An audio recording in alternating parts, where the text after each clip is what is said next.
આજની સવાર તો કંઈક મસ્તીની હતી, ખબર નહીં કેમ કે મમ્મી પપ્પા ગયા છે ગામડે ને આપણને બેડ ઉપર સુવા મળી ગયો હતો એટલે મજા આવી ગઈ સુવાની. આજ તો ઊંઘઈ બહુ સારી આવી. અને પછી તો આપણે કરી લીધું ઘરનું કામ, કપડાં ધોવા માટે નાખી દીધા, કાળીબેને કપડાં સંકેલી લીધા. અને શ્રાવણ મહિનો ચાલે છે એટલે કાળીએ ચા પી લીધી, મેં જમરૂખ ખાઈ લીધું અને પછી મસ્ત કામ બામ કરીને ફ્રી થઈને હું આવી ગઈ હતી મારી બેનપણી જોડે કેફેમાં.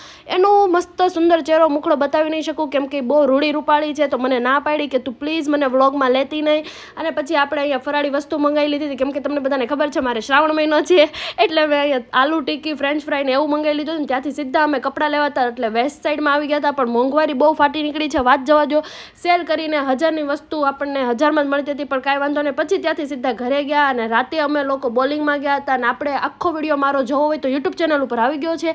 અને જો તમને લોકોને મારા વિડીયોઝ ગમતા હોય જોવા તો લાઇક કરો, શેર કરો, સબસ્ક્રાઈબ કરો. અને આના ફૂલ વિડીયોઝ મારા યુટ્યુબ ચેનલ ઉપર હું મૂકું છું એટલે જોવાનું ભૂલતા નહીં. બસ આજ માટે એટલું. મળીએ નેક્સ્ટ વિડીયોમાં. બાય, જય શ્રી કૃષ્ણ, ગુડ નાઇટ.